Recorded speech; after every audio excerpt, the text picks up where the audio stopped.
Hey guys, Simon and Alex here from Top Tennis Training, and welcome to video number 2 from our Forehand Blueprint course.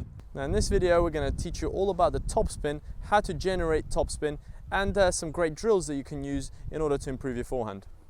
So Simon, what are the most common problems that you see with players trying to generate topspin?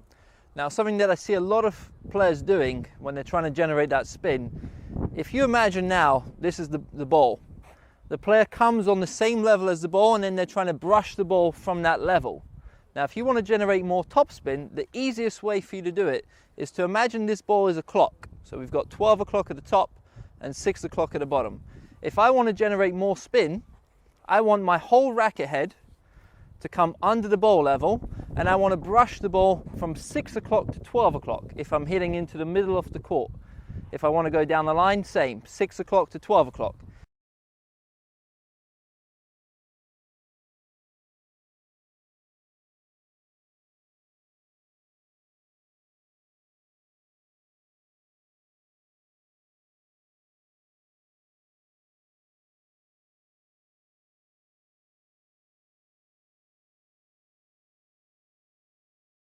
If I want to go cross court with my forehand, for instance, I'll hit the ball from 5 o'clock up to 11 o'clock. So I'm coming up and across the ball at the same time. So you're hitting from a little bit from the outside almost, exactly, in order to generate the ball going a little bit more cross court. Precisely. Yeah.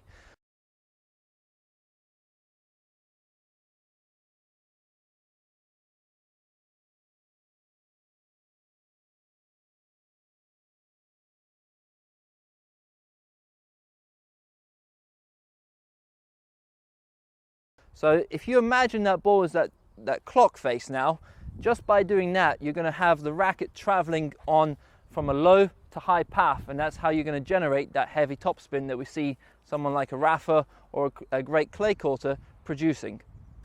Now what you have to try and almost imagine is the ball kind of rolling down your strings. So as you're going up, the ball is coming down. So you're doing this, and then the ball is traveling up off your strings. Now a lot of players, when they come to the ball, as Simon said, because they're level, now they're trying to make the ball go up, but they're starting here and they only have half of that roll on the racket rather than the whole roll. So they're not starting from below it and making it go up, they're just starting here. And what actually happens quite a lot is something that I see a lot is a player wants to hit under the ball. They get their racket under the ball and they're ready for it, and now they think, wow, I'm going to hit it under the ball. But what happens is they let the ball then drop to the level of their racket, and the moment that happens is, again, you're going to be setting yourself up for a flat shot.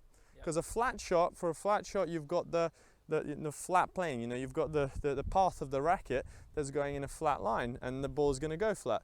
For a topspin you need to get below and make the ball go up. Now if the ball is here, I would be starting here. If the ball is here, I need to be starting here. And if the ball drops, I need to then drop my racket as well. I need to start even lower.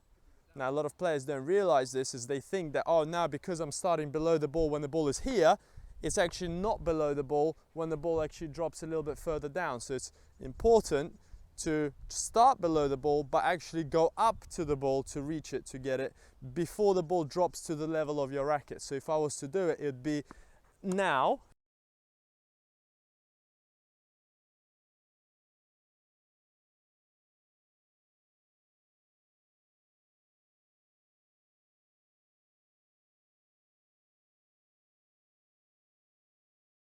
So then I'm actually reaching up to get the ball rather than letting the ball come down. And it's a very common mistake that I see, and you know, players are getting really frustrated is, why am I not generating the topspin? But well, hey buddy, you're letting the ball come down all the way to your racket, even though your racket is below the ball at the start of the shot. It's actually during contact, it's not below the ball. You know, you're not reaching, you're not going up to get the ball, it's actually traveling straight. So that would be one of the main reasons why players don't.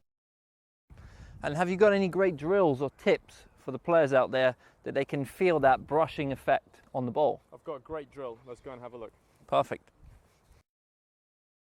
So for this drill, Simon, I'm going to put my racket down, so I'm not going to use the racket to start with. What I'm going to do is I'm going to get a ball, I'm going to place the ball next to the net tape. So it's just at the net tape level, and I'm going to take my hand and I'm going to get it, palm the ball with my hand, right? So this is what I'm doing here.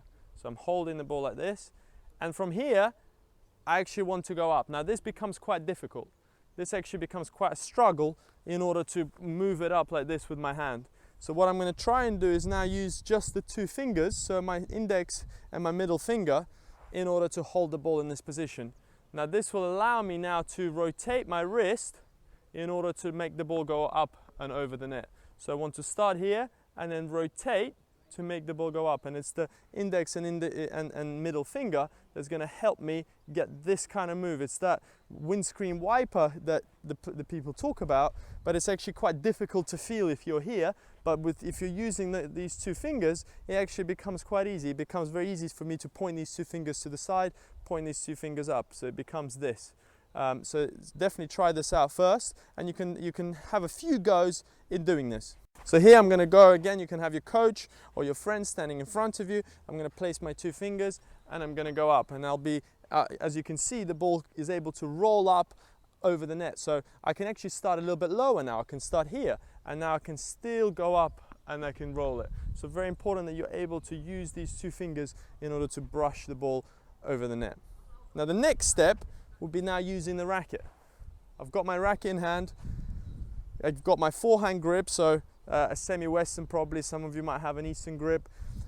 Get your forehand grip right. You're going to place the ball again just under the net cord, and from here you're going to use the same feel that we had with the two fingers where we did this. You're now going to use those two fingers but with a racket. So now we want the ball to travel up as we're hitting it, and it's going to create that feeling of, okay, I need to go up first because it has to roll up over the net tape, and then it's going to go over. Whereas if I was just going in a plain straight line, the ball won't be able to roll over. And have a try and you'll be able to see, especially for juniors, for beginners, it's a really good, easy drill to try where it actually forces you to come up on the ball and then the ball will fly over the net. You can also do a few practice swings before you start hitting where you actually give yourself a little area on the net. So you could give yourself an area perhaps just under the net tape where you're going to place your racket. Then from here, you're going to go up and you're going to finish your shot. So you're going to place the racket there, go up, finish your shot. And now you're going to do it with a whole swing. And if you start to feel like your racket's getting stuck, you're then probably not having the right angle in order to generate topspin. Now we can talk about the angle in a little while. We can talk exactly why that angle actually makes the ball rotate. Because if I do this, even though I come from below the ball, this ball is going to go up, isn't it? Because the ball is the racket face is actually facing upwards. Now we talked about the angle of the racket not being too high. Now if I get this, the ball is going to fly up. If I have the racket face this way, the ball is actually going to go down, and a lot of players actually end up hitting not a clean shot almost. The ball overspins, it goes down, they're not getting a lot of power, and the reason being is they've been told, right, you need to close the racket face, and you hear a lot of coaches saying, close that racket face, close the racket face. And the player starts to close the racket face, but then what happens is they start hitting the top of the ball. And then by hitting the top of the ball goes down. So then they start thinking, oh no, well this doesn't work, I probably need to go a bit faster, I need to try and get under it, but they still got this kind of grip, this kind of racket face, and even though they're going low to high, the ball might be spinning a lot, but it's not going forward enough, so they're not getting a very good shot. And because that racket face is so down, they're having to go up so much that the ball will end up actually catching either the top or the bottom frame, and you'll see a lot of those players frame the ball a lot, especially if it's a low ball, because their racket face is too closed. So a good way for you to think, and this is where your grip is very important, because that grip is actually going to allow you to have a flat racket face to the ball so that you can do your move of low to high, because it happens with that flat racket face. It doesn't necessarily happen with this racket face, because that will make the ball go down. Now you also don't want to have a flat racket face pointing upwards, because now the impulse is coming from underneath the ball, and therefore the ball's going to skyrocket up. So you want to hit the back of the ball, but in a low to high motion, where the ball is actually taking a little bit of spin. The strings are biting onto the ball, making the ball rotate rather than making the ball fly straight.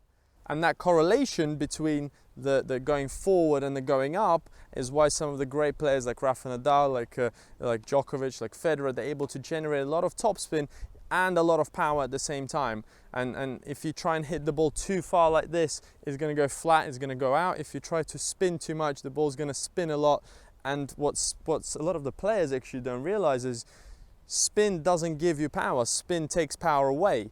So the moment I give spin to a ball, the ball starts rotating fast, but it actually slows down because all of my energy, all of my my power that I've put into the shot actually goes into the rotation side of things. So it actually doesn't make the ball fly faster, it makes the ball fly slower, it makes the ball drop shorter because the ball bends in the air, it makes a dip.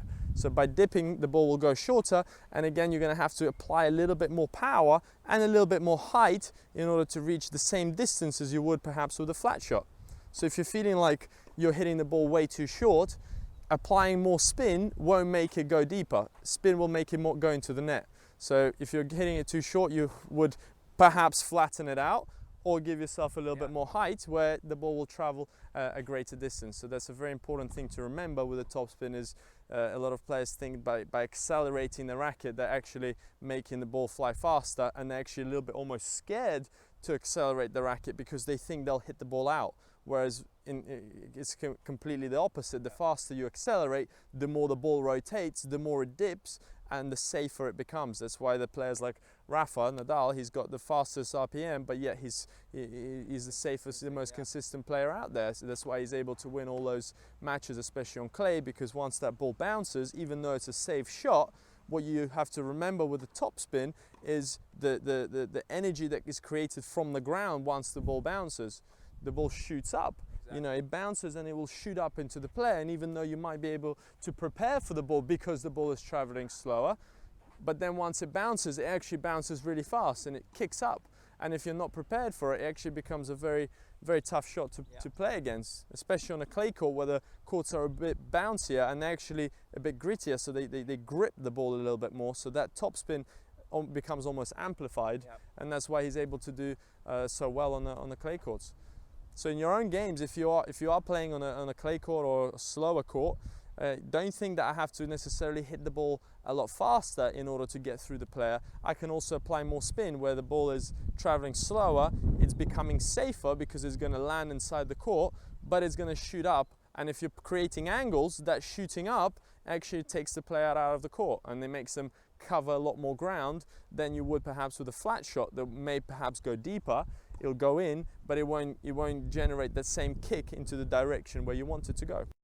Thank you so much for watching the video, guys. We hope you've enjoyed it and learned something new.